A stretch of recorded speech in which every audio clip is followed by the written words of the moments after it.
Hey, pick on somebody your own size. For now, here's your look at the new McFarlane Toys DC Multiverse Black Adam, Atom Smasher.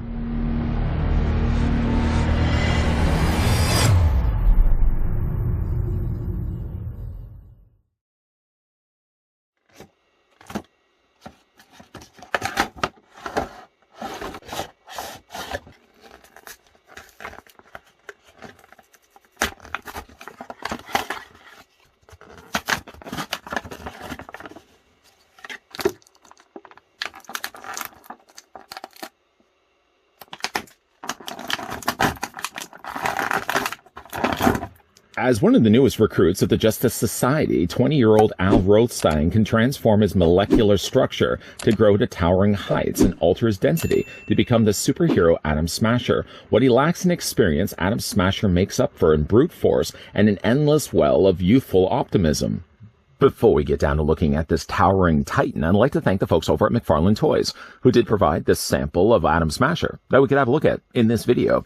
Grabbing now the tape measure first, at least in the state that he's in right now, no promises that he's not going to get bigger than this.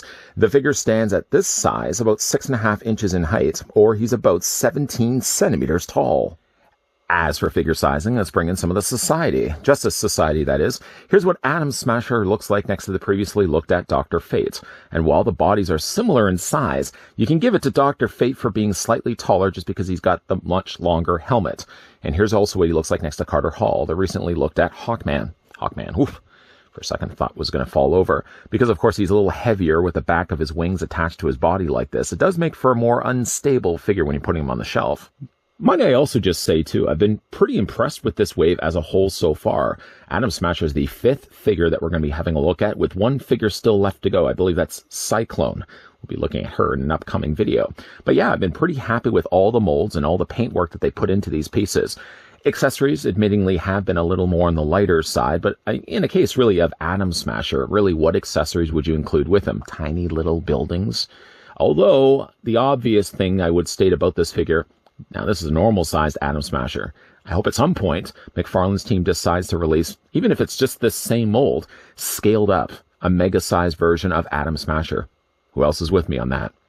Let's have a look, though, at the trading card that comes included with Atom Smasher. It is still the continuation of that theme we've seen so far, where all of the cards, I'm going to bring in the rest of them right now. There we go. Dr. Fate, Hawkman, and of course Atom Smasher all have sort of more this illustration card. Technically as well, even though he's not really part of the Justice Society, Black Adam, the one that came included with the cloak and hood, also had more of the illustration. And just to compare it with the regular one, now it stands out like a sore thumb. The Dwayne "The Rock" Johnson card, or the Black Adam that didn't have the cape, is the only one that actually is a photo. All the rest of them are actually just illustrations.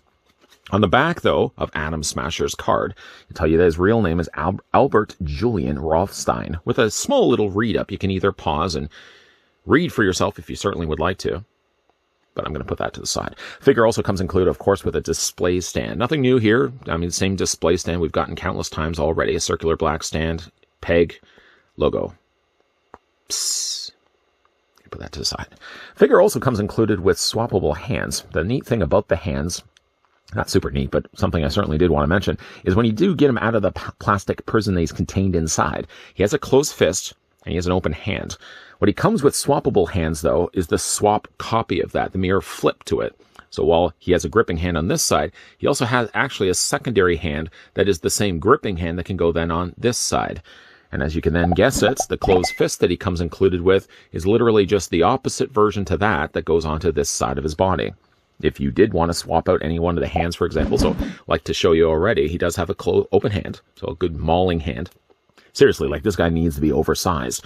And then, of course, he does have the closed fist. To swap the hands out, he's simply just going to wiggle it off the post and they'll leave the peg behind. Then we're going to go ahead and then attach. I like to have 2 mauling hands myself on Atom Smasher. It's entirely up to you how you'd like to have it. Yeah, that works so much nicer. Even in the beginning of this video, too, I had him slightly more in a walking pose. I mean, proportion-wise, he'd still give me the same size as all the rest of the DC Multiverse figures we looked at thus far. But yeah, I probably would have him kind of more in a walking pose like this. At least you can do that by using the display stand that's provided with the figure. Getting, though, a closer look at Atom Smasher. The obvious thing I'm sure I'll mention that many people will comment themselves is, yes, it does look a lot like Deadpool. Atom Smasher is a fairly old character as well. His costuming hasn't changed all that much. And while there is some resemblance to bearing a likeness to the Merc with the mouth, it's only just by the fact that they have patches on their eyes. The neat thing about this, though, is while he's just pretty much a very simple costume, making the blues and the reds added in there, I do like the actual texturing, the sculpting that they put actually to the mask and the rest of the costuming, too. It certainly looks a little like Spider-Man's texturing. I mean, when we've looked at those figures in the past. Kind of has almost a basketball woven sculpting to it. You can see nicely that they've actually put the ear underneath it, or given you at least the outline of where that ear would belong underneath his mask. There's also an outline of where his nose would be. Where his mouth actually is, which is one thing that was really hard to see right away, but you can almost make out he actually has his lips defined there underneath his mask. And he has a very strong chin there as well. It's a good looking head sculpt, really. The eyes are nicely bright and white, and it looks like they've also been outlined as well, so it helps the eyes to pop just a little bit more, because there is a lot of dark happening right here. The blue is in his patches here on his mask aren't quite the same blue that he has in his collar, nor on the sides of his shoulders. They're kind of a different sets of different blues that they've actually brought to this figure. I mean, certainly when we look at also the red here, there's a lot of different reds where all the colors aren't quite 100% the same, but they're close enough. Of course, he does have a symbol there on the front of his chest that is actually raised onto the plastic. You can see right there. And even the red, which is smoother than the blue, still manages to garner a little bit of additional texturing. It's really, really nice. As simple as it may be, it's a nice looking suit. It does have nice silver also painted here. I did notice like there's some marbling here on the silver. I'm sure it probably is intentional. You can see like there's these swirls that they've actually had to the silver. And I'm assuming that's supposed to be there, as it's also the case here on the other side of his arm as well. You can see like there's this one little line on this side of his gauntlet, and he happens to have the same line right here. So I got to imagine it's intentional, not the way that the plastic turned out. Speaking though of the plastic, as I already mentioned, like the red, you'll notice like the top of his torso right here is a much more brighter red than what we get for the rest of his body.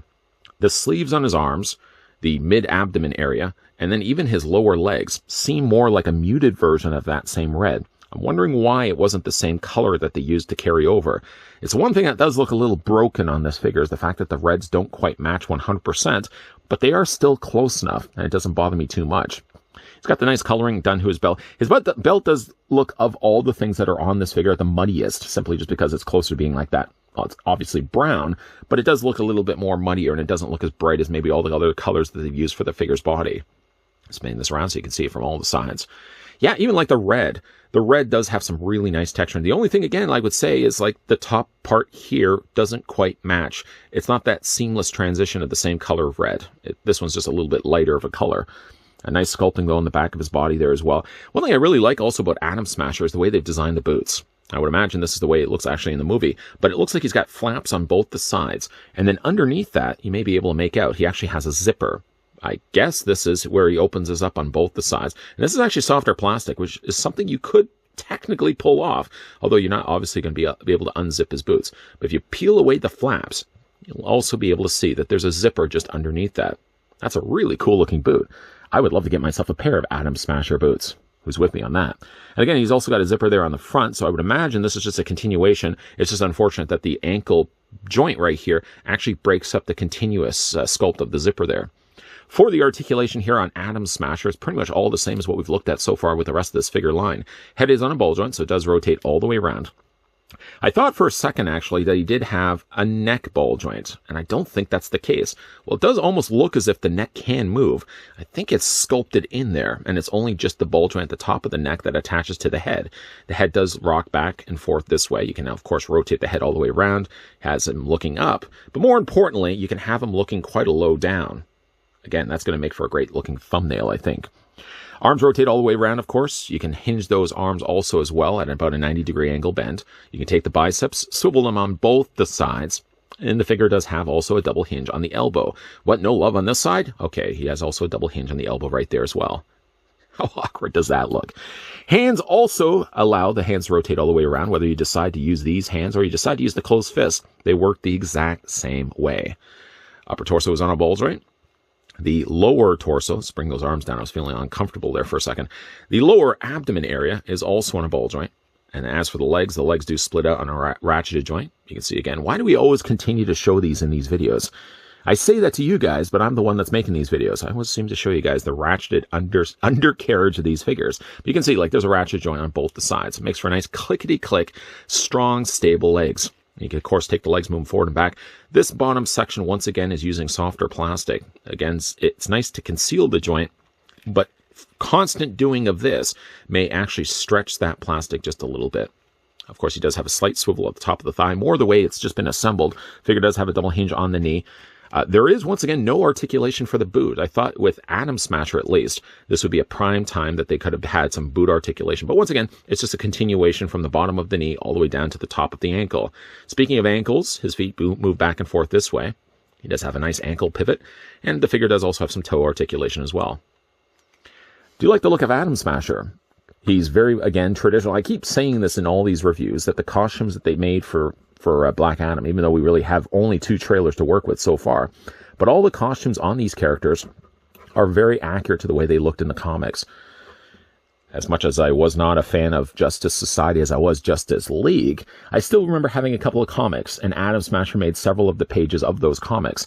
It makes for a nice looking figure, but again, I have to throw this out here to McFarlane's team. You already have the mold. Atom Smasher is one that grows after all. Just throwing it out there, I think many collectors like myself would be very interested to get an Atom Smasher this size, but much bigger as well. Give us a Titan-sized version of this guy to go along with the rest of the Justice Society we've collected so far. I think another reason why I like Atom Smasher's design so much is not only does it remind me of the old comics I had, even though, again, I was more the collector of Justice League than I was Justice Society. I still had a couple of Justice Society comics. But Atom Smasher, also, this figure reminds me of the original one we got from the DC Universe line, if anybody still happens to have their Atom Smasher. I have sadly long since parted ways with Atom Smasher and a good heaping tote of many of my DC Universe figures, which I still regret to this day.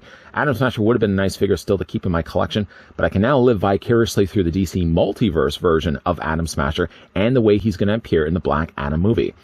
Still, as I mentioned already, it would be nice to be able to see. Anytime you get a character like this that can grow in size, and I'm not just saying it for Atom Smasher, even like characters like Ant-Man or Giant Man, you also got to kind of throw it out there as a logical next step for these, is to release these in an oversized nature. It doesn't necessarily mean the McFarlane's team have to redesign a brand new Atom Smasher.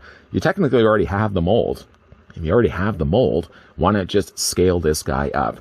Maybe the case of cost of plastics and producing such a large mold like that, and of course the packaging that would go along with it. But I think many people who already are invested in collecting the Justice Society we've gotten so far from McFarlane's team would also be those same collectors that would be heavily invested in the idea of getting an oversized Atom Smasher as well. If you are one of those collectors, certainly make it known. Let me know down below in the comments section. Would you be interested to get an oversized, like a mega size? Well, it would have to be. Mega size generally also refers to a very big figure, not only just tall, but also wide. Atom Smasher wouldn't necessarily be a wider figure. They would probably have to come up with a new scale class to give us a really big figure. But then eventually, that scale could carry over to other characters as well. Giganta. Ooh, Giganta would be a fantastic figure. But who would also be interested to get an oversized Atom Smasher? Again, let your voices be known down below in the comments section. And once again, a big thank you to the folks over at McFarlane's team that did provide the sample of the new Black Adam Justice Society Atom Smasher that we can have a look at in this video. If you enjoyed this review, hit it with a like. If you're loving the content you're seeing and certainly want to stick around for more, then make sure you hit the subscribe button down below and turn on the bell notification. We have now one figure left to go for the rest of what will make up the majority of this Justice Society and Black Adam wave that we've been looking at, and that other figure is Cyclone. We're going to look at her, of course, in an upcoming video. Of course, making sure that you're coming back here on a regular basis. Not only are we going to be wrapping up the rest of the Justice Society, but there's going to also be a whole ton of new DC Multiverse reviews coming your way as well. And as always, guys, thanks for watching. See you guys next time.